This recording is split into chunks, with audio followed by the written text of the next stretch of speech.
Betapa kita ini sering kali nggak jaga hati kita tuh seperti satpam. Kan yang masuk ke hati kita ini kan banyak kan. Dan itu kan bukan cuma yang baik-baik toh.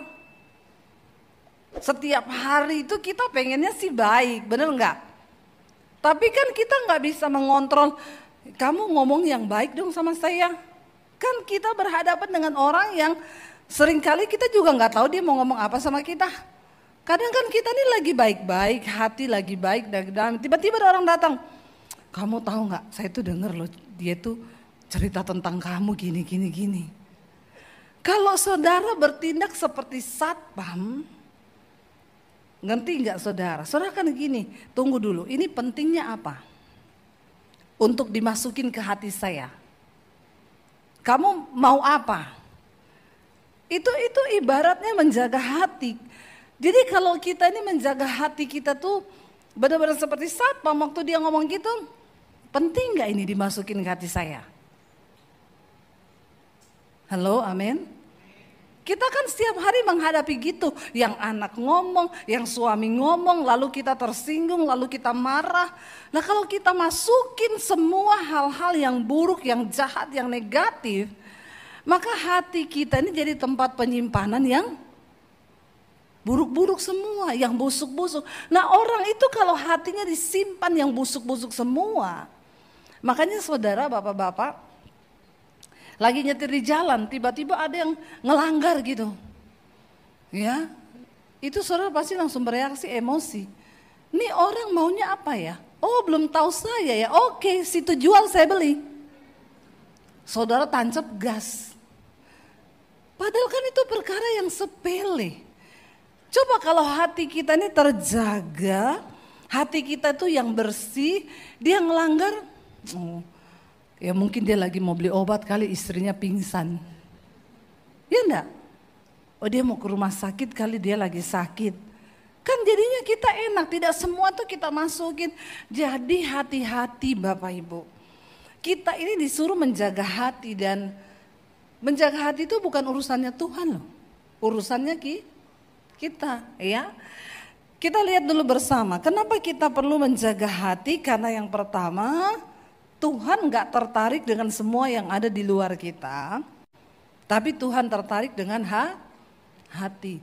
Ketika Tuhan memilih Daud menjadi raja atas Israel, Tuhan bilang sama Samuel, waktu Samuel lihat Eliab kakaknya Daud yang ganteng, dia bilang, berdiri di hadapanku seorang yang akan diurapi Tuhan jadi raja.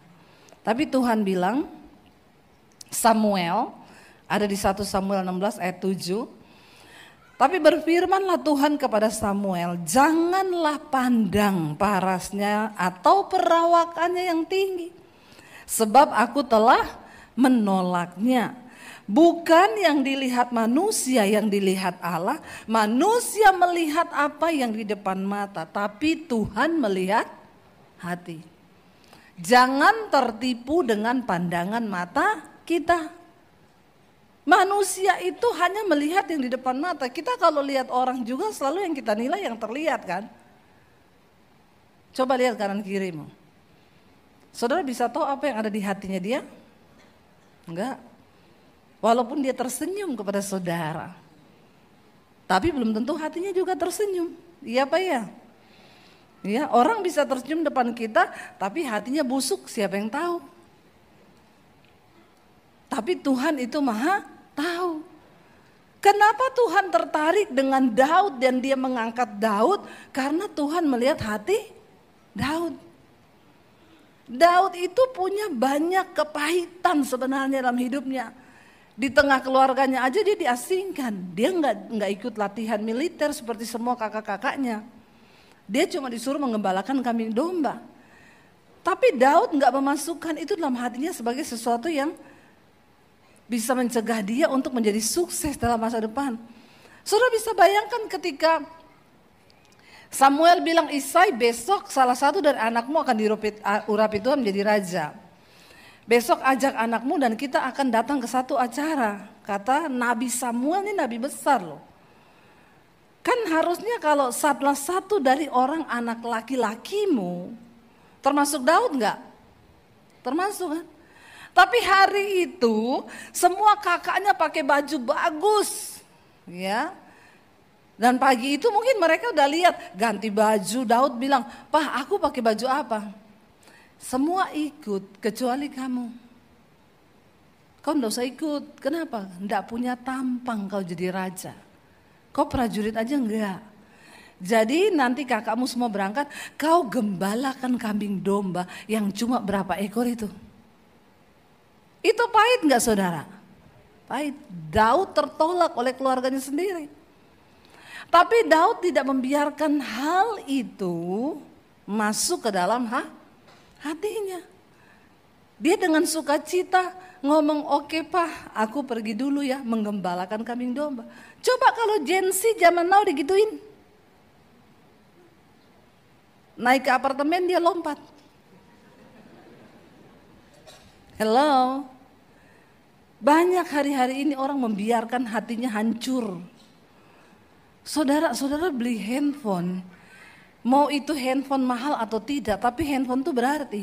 Ketika saudara beli handphone, yang pertama sekali saudara beli setelah handphone apa? Anti gores toh. Casing kan? Semakin mahal casingnya, semakin bagus. Supaya kalau jatuh, layarnya nggak pecah, nggak retak. Tidak tergores kalau kena kuku atau apa kan? Saudara pernah nggak kasih anti gores hatimu? Halo? Seringkali kita lupa. Ibu-ibu semua skincare hari-hari ini yang bagus supaya mukanya kinclong. Ya, DNA salmon, DNA tude, DNA apa lagi? Hiu, DNA ikan asin.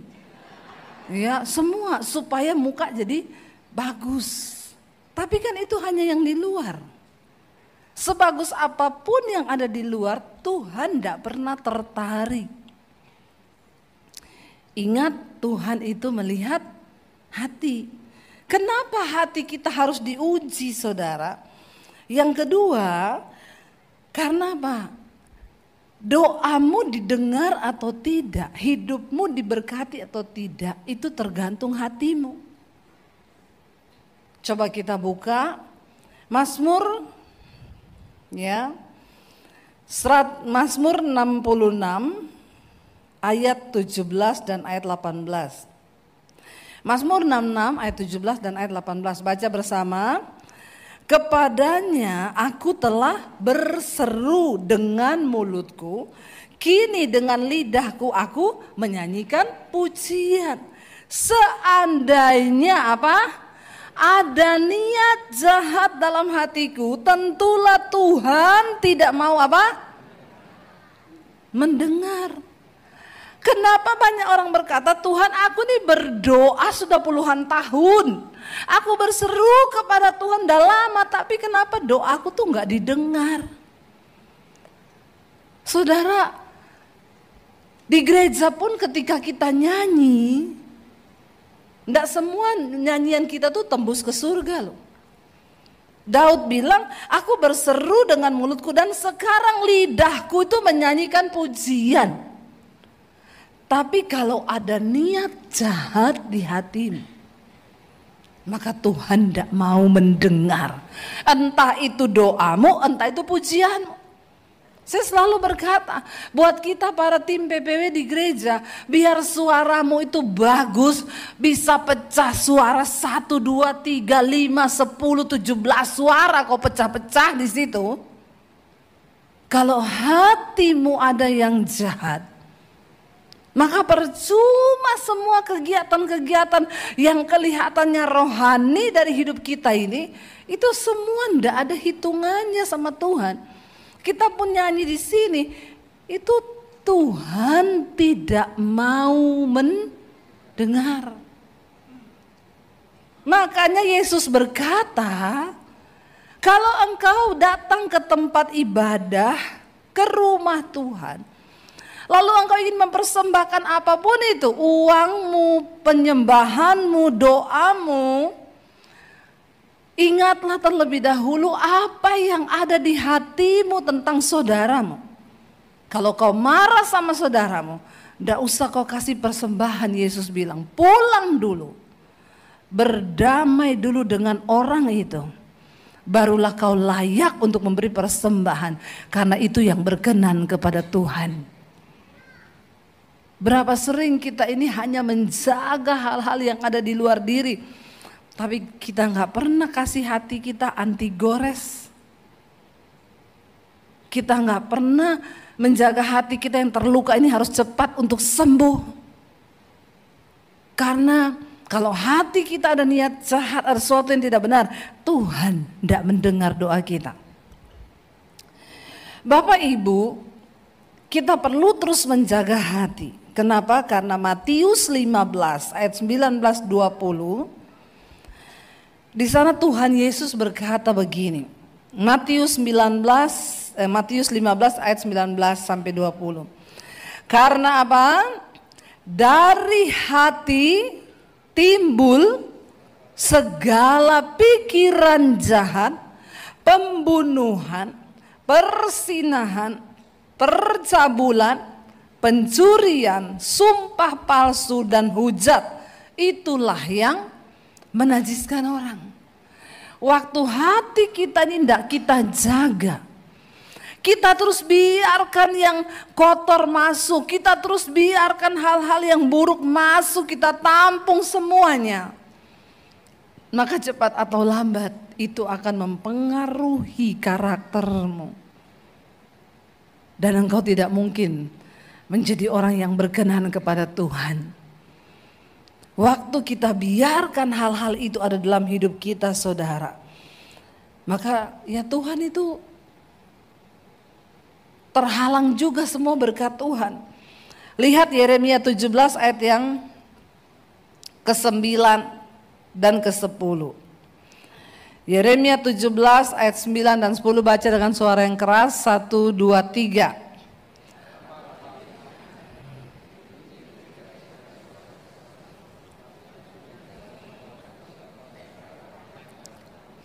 Betapa liciknya hati. Hati itu licik loh Bapak Ibu. Waktu Saul iri hati kepada Daud, karena Daud berhasil mengalahkan Goliat. Sebenarnya dengan mengalahkan Goliat, Daud menyelamatkan Saul dan seluruh orang Israel.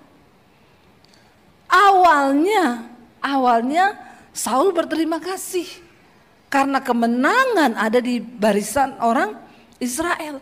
Tapi ketika Daud maju berperang, menang terus, lalu orang-orang menari-nari bagi Daud dan berkata, Saul mengalahkan beribu-ribu tetapi Daud mengalahkan berlaksa-laksa.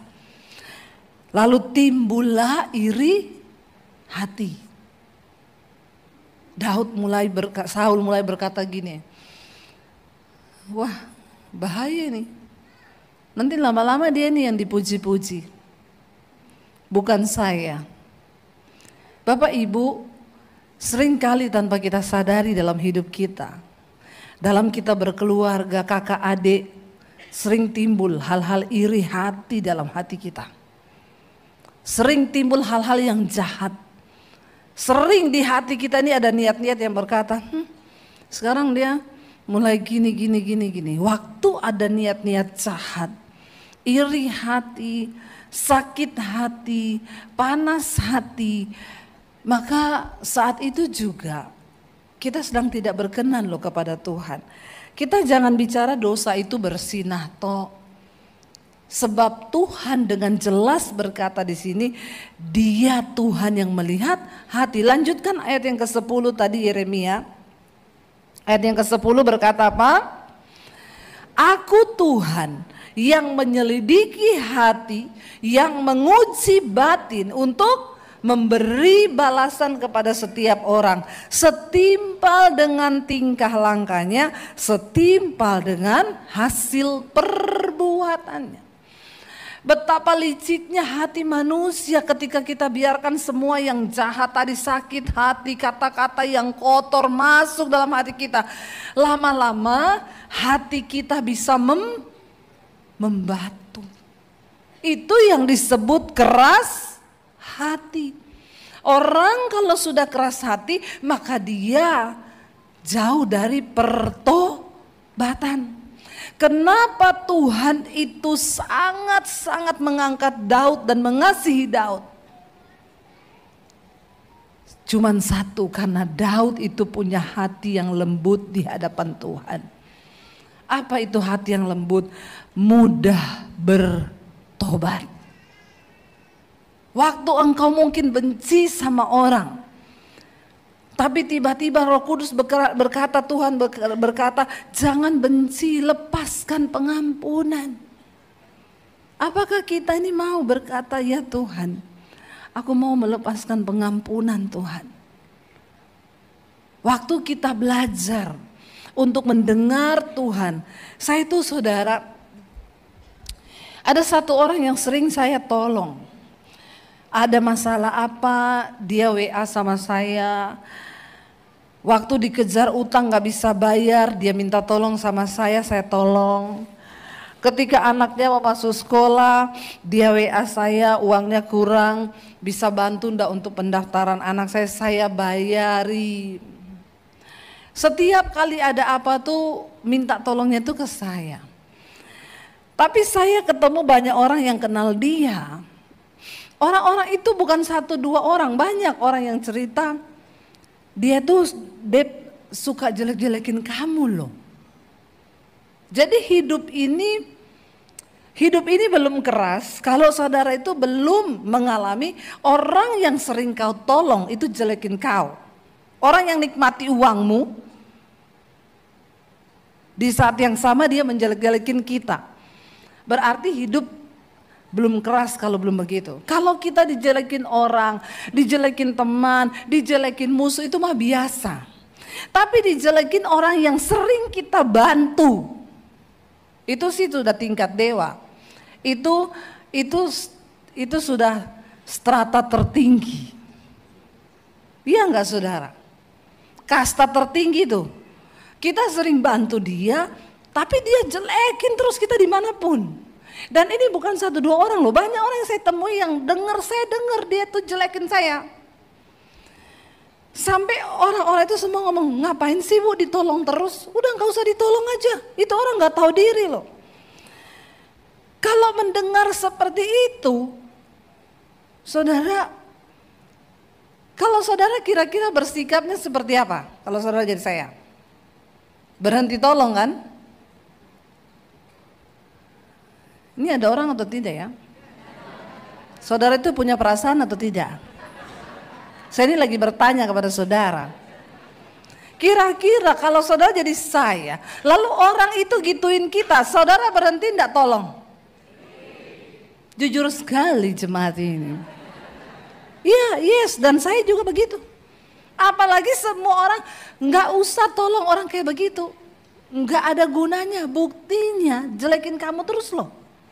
Lalu saya ngomong, gak bakalan, stop. Tapi saudara, waktu saya stop, ini di hati ini gak enak. Di hati ini gak enak. Saya mendengarkan semua orang, bahkan suami saya pun ngomong, ya daripada kamu tuh tiap kali dengar begitu kamu jengkel karena kamu sudah tolong dia tapi dia begitu. Saya mikir-mikir, iya juga benar. Tapi kok di hati ini ada yang enggak enak ya. Kayaknya gimana gitu. Setiap kali saya mau tidur malam itu kayaknya kalau sebelum tidur itu waktu yang tepat untuk kita ini merenung. Ya enggak Bapak Ibu? Bapak Ibu kalau mau tidur malam itu ngapain? Kok ketawa ya? Saya dugem Bu, oh itu kau enggak normal itu. Ya, udah malam masih di dunia gemetar kau. Tapi kalau orang normal tuh mau tidur malam itu kan merenung ya di atas tempat tidur, udah habis sikat gigi, cuci kaki, cuci tangan, cuci muka, duduk di atas tempat tidur tuh merenung itu sebelum tidur. Pasti kan merenung, Tuhan tuh baik ya. Hari ini tuh Tuhan udah tolong saya. Apa ya yang gak berkenan ya yang harus saya bereskan nih sebelum tidur. Itu manusia normal loh, kecuali kau tidak normal. Begitu dari tempat tidur langsung. Ada yang begitu juga banyak memang. Nggak pernah bersyukur, nggak pernah introspeksi diri, nggak pernah itu. Ya ada sih orang-orang yang begitu itu. Kita nggak pernah tahu karena Alkitab berkata hati ini licik. Kita nggak pernah tahu yang ada di hati kita ini benar atau tidak, dan disitulah kita membutuhkan merenung. Saudara, Tuhan itu selalu mau memberikan kita ini nasihat. Tapi seringkali kita nggak pernah dengar nasihat Tuhan karena yang pertama kita memang nggak pernah ada waktu untuk merenung. Sebelum terlambat, cobalah merenung setiap hari, setiap malam mau tidur. Karena kenapa malam? Kita nggak pernah tahu kalau besok kita tuh masih bangun atau tidak. Amin. Jangan terlalu sombong hidup ini. Nafas ini itu cuma pinjaman dari Tuhan. Kita kan nggak tahu malam itu kita tidur sudah nggak bangun. Kalau kita membawa hati yang buruk dan jahat, ya kemana kita akan pergi? Makanya perlu pemberesan. Tuhan tuh berkata begini, Daud ternyata mengalami. Mazmur 16 ayat 7 dan 8. Daud bilang begini, coba kita baca. Mazmur 16 ayat 7 dan 8. Aku memuji Tuhan yang apa? Telah memberi. Mazmur 16 ayat 7 dan 8 benar? Mazmur 16 ayat 7 dan 8. Multimedia boleh dikasih kopi? Mazmur 16 ayat 7 dan 8 ya. Baca bersama 1, 2, 3. Aku memuji Tuhan yang telah memberi nasihat kepadaku. Ya, pada waktu malam hati nuraniku mengajari aku. Aku senantiasa memandang kepada Tuhan. Karena ia berdiri di sebelah kananku, aku tidak goyah. Bapak Ibu, kenapa kau setiap kali ada masalah selalu mau konseling? Saya sekarang gak terima konseling, maaf. Orang yang konseling itu ketahuan tidak pernah baca Alkitab. Kalau kau baca Alkitab, Tuhan menasehatimu lewat firman Tuhan, itu cukup. Cukup itu. Ya. Karena sekarang jemaat itu, kalau konseling itu selalu nggak mutu. Sebenarnya jawabannya semua ada di Alkitab. Tapi sukanya selalu konseling. Dia kira saya ini kurang kerjaan. Ya, pendeta itu masih banyak yang mau diurus. Tolong baca Alkitab, amin. Kenapa kau bolak-balik konseling? Karena kau nggak pernah baca Alkitab. Bertobatlah. Ini firman Tuhan adalah petunjuk kehidupan. Dan dengan jelas ayat ini berkata, Tuhan itu memberi nasihat. Waktu kau rajin baca firman, semua masalahmu itu ada jawabannya. Makanya suami saya bilang, ternyata Alkitab ini ada semua ya. Saya bilang, baru tahu.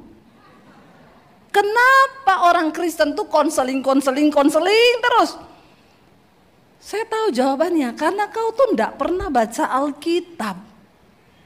Ini loh Daud bilang, aku memuji Tuhan karena Dia telah memberi nasihat kepadaku pada waktu malam. Tuhan mengajari kita lewat apa? Hati nurani. Hati nurani manusia itu tempat Tuhan berbicara. Kenapa kita perlu jaga hati kita? Karena Tuhan bicara lewat hati nuranimu itu yang paling dalam. Makanya saya bilang, penjahat sekaliber apapun saudara, waktu dia lakukan dosa, pasti ada suara di hati nurani yang paling dalam yang berkata, itu dosa. Waktu kau mau selingkuh, main api, itu pasti ada suara dalam hati nuranimu yang paling dalam berkata, itu dosa. Itu suara Tuhan loh. Karena Alkitab berkata, Tuhan menulis hukum-hukumnya di dalam hati nurani manusia. Saudara sebenarnya gak usah dengerin khotbah saya. Saudara tahu mana dosa, mana bukan. Anak kecil tidak usah diajari. Dia tahu dengan sendirinya mana yang baik, mana yang jahat. Kenapa? Karena sebenarnya dalam hati nurani kita itu ada hukum-hukum Tuhan. Makanya Alkitab berkata di akhir zaman kita akan dihakimi oleh apa? Hati nuranimu sendiri. Ketika orang akan berkata, loh saya ini bukan Kristen, saya gak pernah baca Alkitab. Tuhan bilang, kau punya hati nurani. Dan hati nurani itu tempat Tuhan berbicara, mengingatkan setiap manusia akan dosa-dosa. Jadi kalau kita gak dengarkan hati nurani kita, hati-hati Bapak Ibu. Mungkin hatimu itu sudah membatu. Ada yang bilang, saya gak pernah dengar tuh Bu hati nurani. Jadi saya berdosa aja. Hatimu berarti sudah membatu. Daud bilang, tiap malam hati nuraniku mengajari aku. Makanya aku ini senantiasa memandang kepada Tuhan. Karena ia berdiri di sebelah kananku, aku tidak goyah. Orang yang tiap hari bergaul dengan firman Tuhan. Hatimu penuh firman Tuhan. Kau tidak perlu konseling. Kau tahu jalan Tuhan. Kau tahu bagaimana kau akan bersikap. Dengar baik-baik jemaat Tuhan, saya mau bilang dari mimbar nih, baca Alkitab. Amin. Sebelum saatnya tiba, terlambat nanti kau tidak punya firman di hatimu. Tidak ada yang akan mengajari kau. Firman Tuhan bilang di akhir zaman nanti ada saatnya kebenaran ini akan diangkat. Tidak ada lagi kebenaran. Saat itulah hanya yang kau simpan dalam hatimu. Itu yang akan menuntun kau. Makanya firman Tuhan Yesus bilang, di akhir zaman orang yang kudus akan semakin kudus, orang yang jahat akan semakin jahat. Makanya baca Alkitab. Dengarkan banyak firman Tuhan. Akhirnya ketika saya mau tidur malam, saya jengkel saudara. Orang itu saya stop, saya tidak akan bantu lagi dia. Tapi di hati ini tidak sejahtera. Saya bilang, Tuhan bicara sama saya. Apakah tindakanku ini benar? Jangan sampai hatiku ini jahat di hadapan-Mu Tuhan. Saya tidak mau, saya melakukan sesuatu yang jahat. Itu baru di hati loh saudara, baru di hati. Tiba-tiba Tuhan itu bicara dalam hati nurani saya begini. Kau berbuat baik sama dia, bukan karena dia baik. Tapi itu adalah kebaikan karena kau mau jadi orang yang benar di hadapan Tuhan. Kalau kau berbuat baik sama dia karena dia baik sama kau, kau sama dengan orang dunia. Tapi ketika engkau terus berbuat baik waktu dia jahat, itulah upahmu di sorga. Saya nangis dan saya bilang, ampuni saya Tuhan. Iya, saya akan tetap berbuat baik. Saya transfer lagi uang sembako buat dia. Padahal saya sudah jengkel. Tapi hati nurani ini tidak bisa bohong.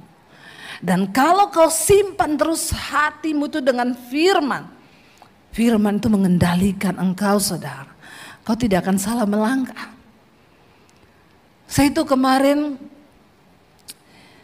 minggu lalu saudara, saya ada pertemuan di salah satu restoran. Saya juga diundang datang ke restoran itu sama yang punya restoran.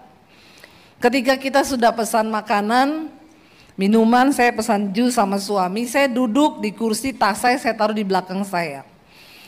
Mbaknya yang bawa jus itu, dia pegang baki begini, isinya 2 jus, 1 buat suami, 1 buat saya. Dia dari arah belakang saya. Dia turunkan jus suami saya begini, 1 baki di tangannya begini dengan jus saya. Waktu dia taruh jus itu di meja suami saya, yang ini tumpah ke badan saya.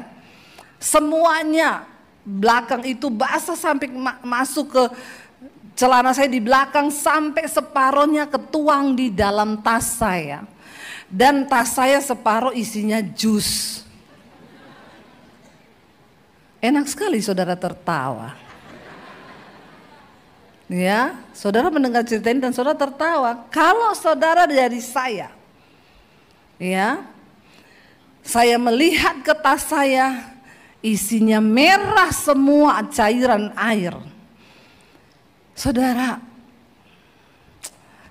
ya dulu kalau hati saya belum penuh firman, itu saya bisa langsung berdiri, mungkin saya jambak itu rambutnya mbaknya. Tapi setelah firman membentuk kita, mungkin kalau dulu saya berdiri dan enggak jambak dia dan kata, Mbak, kalau kerja tuh hati-hati ya, matamu tuh di mana? Itu kan enggak memaki. Saya juga masih sopan kalau ngomong begitu kan. Tapi kali itu saudara, bahkan orang yang di sekeliling saya itu semua syok dan kaget melihat itu. Beberapa teman juga sempat terpancing emosi dan bilang, Mbak, kenapa sih bisa begitu? Saya itu berdiri, saya sudah mau tegur Mbak itu, saudara. Tiba-tiba di hati saya itu bilang begini, kalau kamu yang jadi Mbak itu, gimana perasaanmu? Saya tahu itu Mbak ketakutan sekali karena saya ini tamu dari pemilik restoran. Dia juga tidak sengaja melakukan hal itu kan. Saya tiba-tiba berdiri. Firman itu bicara di hati saya. Yesus bilang, apapun yang engkau ingin orang perbuat kepadamu, perbuatlah itu kepada orang lain. Supaya Bapamu yang di sorga melihat hal itu. Saya berdiri saudara. Saya ambil tisu, saya lap tas saya. Mbaknya itu, Bu saya minta maaf, Bu saya minta maaf. Enggak apa-apa Mbak, semua orang bisa salah. Teman saya lapin tas saya, kamu tahu nggak harganya tas ini berapa Mbak? Ini gaji berapa tahun loh. Saya cuma bilang, Bu enggak usah ngomong begitu. Saya sempat juga berpikir kalau tasnya rusak, tiba-tiba di hati saya tuh bilang, kalau rusak kan nanti ada gantinya. Benar? Saudara, kita nih seringkali kalau jadi orang yang biasa, orang yang belum terlalu kaya, ya itu kalau kayak gitu wah ngamuk marah, ya. Nomor teleponnya sini berapa atasanmu? Saya akan laporkan kamu ya. Ini tas saya ganti loh ya. Itu berarti belum terlalu kaya. Kalau saya sih sudah kaya hati. Amin. Kaya hati Bapak Ibu. Bukan apa-apa ya. Saudara, sering kali coba kita memahami kalau kita di posisi orang itu. Saya ingat teman anak saya cerita gini, Mam, aku punya teman dia kerja sebagai barista di salah satu kopi yang cukup ternama.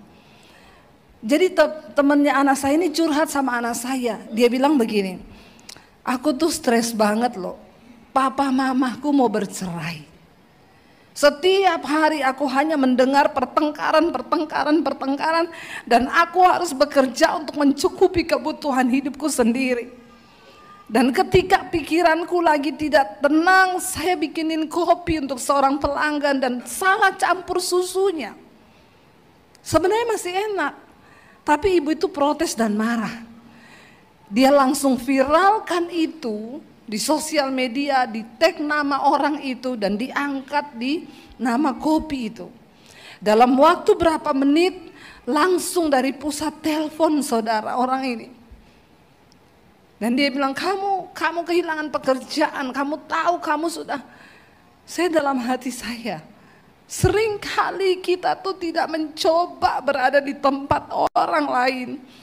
Dia sedang memikirkan bagaimana papa mamanya mau bercerai dan kita kadang-kadang dengan seenaknya kita bertindak seperti itu karena hati kita nih yang rusak. Saya bilang sama anak saya, kasihan ya, saya nangis dengar cerita itu. Saya bilang kasihan banget ya Ji. Coba kalau sampai kita tahu kisah yang sesungguhnya, karena semua orang itu punya cerita, saudara. Saya juga berpikir, ya mungkin mbaknya itu juga dia lagi punya banyak pikiran hari itu dan dia tumpahkan jus itu ke baju saya. Saudara, saya yakin kalau hari itu saya marah, bisa jadi mbak itu akan kehilangan pekerjaan. Tapi karena hari itu saya tenang, saya tidak ada pengen marah sedikit pun. Bahkan dia akhirnya ngajak saya, ayo Bu kita masuk ke ruang VIP punyanya owner, saya mau keringkan baju ibu pakai hair dryer. Kita masuk, dia lapin badan saya sambil terus cium tangan saya, Bu saya minta maaf. Saya tahu saudara, dia lakukan itu karena dia takut kehilangan pekerjaan. Dengan apa dia akan hidupi keluarganya.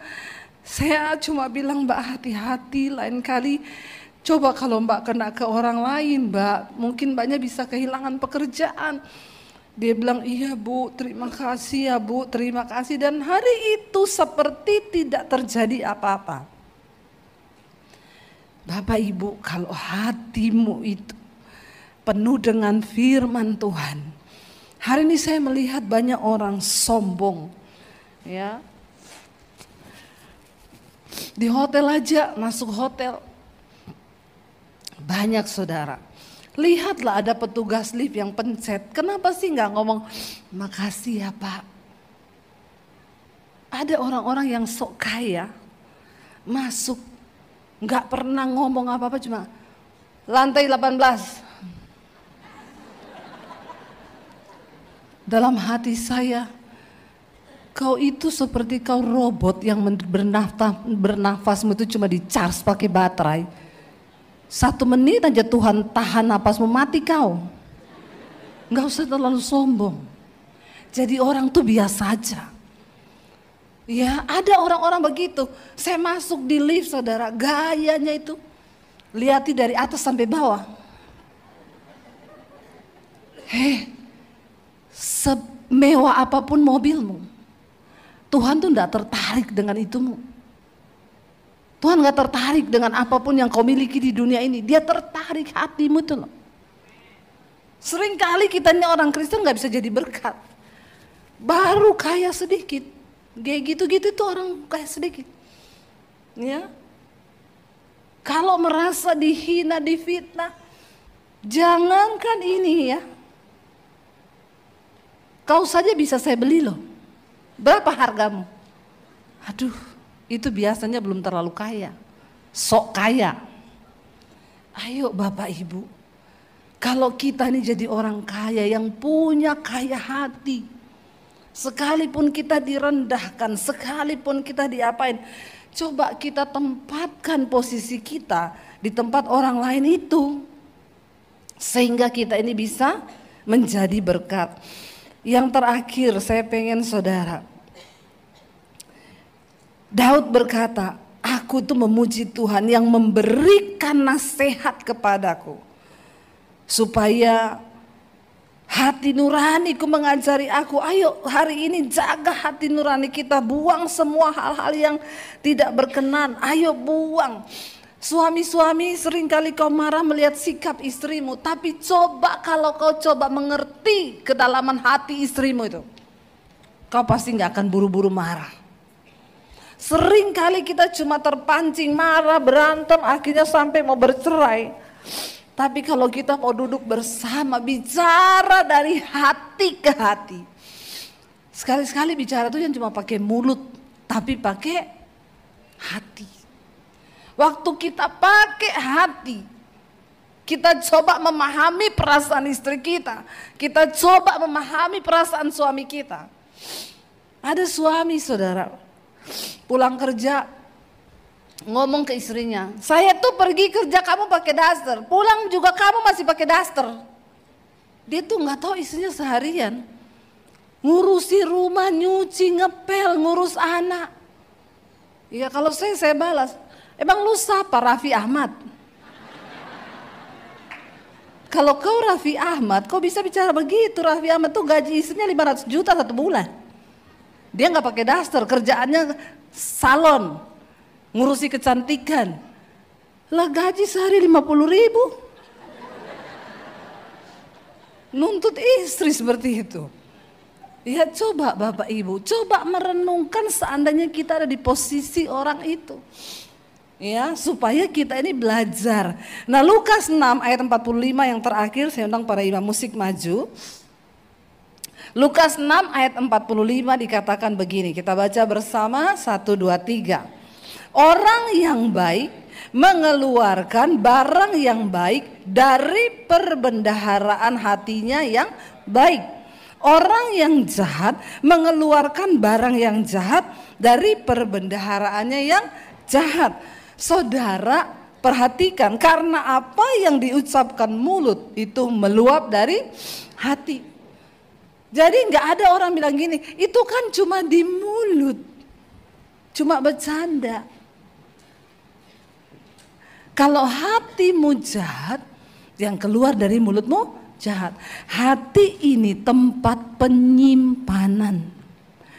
Dan sebagaimana hatimu itu bersih atau kotornya, sejauh itu juga Tuhan akan memberkati hidup kita. Mari Bapak Ibu, jangan hanya menjadi orang yang cuma perhatikan penampilan luar, tapi kita jaga hati kita.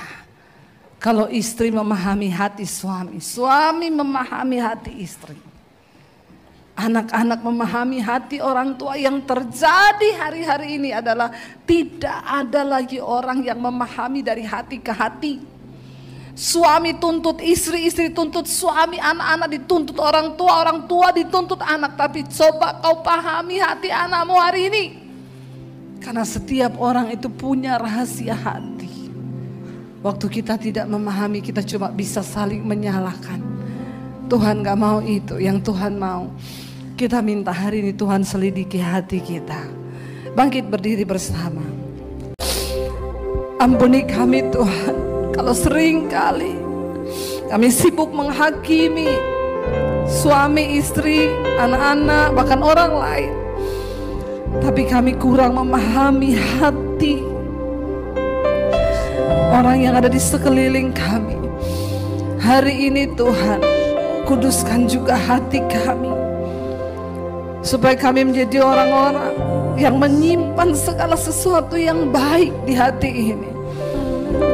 Kalau Engkau melihat dalam hati kami Tuhan ada sesuatu yang pahit, panas hati, iri hati, atau apapun itu penyakit hati, kami mau Tuhan selidiki kami, sembuhkan dan pulihkan hati kami Tuhan, supaya kami bisa mendengar Tuhan berbicara di hati kami. Biar Engkau dapati Tuhan kami menjadi orang yang berkenan kepada Tuhan.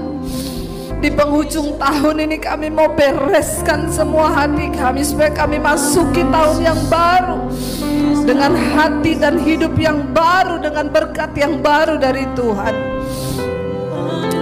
Lihat setiap kami Bapa, siapa yang menyelidiki hati, betapa liciknya hati, siapa yang mengetahuinya? Tuhan. Tuhan berkata, aku Tuhan yang menyelidiki hati dan batin manusia. Biar hari ini Engkau lihat hati kami Tuhan, lihat hati kami. Kami mau menyimpan firman Tuhan dalam hati kami, supaya hidup kami diteguhkan oleh firman Tuhan. Biar musik saja, mari kita dalam hadirat Tuhan minta penyertaan Tuhan atas hidup kita saudara. Buang setiap dosa, buang segala hal yang menyakiti hati Tuhan. Kita tidak tahu apa yang akan terjadi di depan kita. Bahkan nyawa kita, hidup kita, itu ada di dalam tangan Tuhan. Jangan ada seorang pun yang dengan sombong berjalan dengan jalannya sendiri. Malam ini datang pada Tuhan, datang pada Tuhan. Kami butuh anugerah-Mu di hidup kami Tuhan. Bahkan menjalani hari-hari ke depan yang akan semakin sulit, kata firman Tuhan. Tanpa perkenanan Tuhan, tanpa penyertaan Tuhan, kami tidak sanggup untuk melangkah.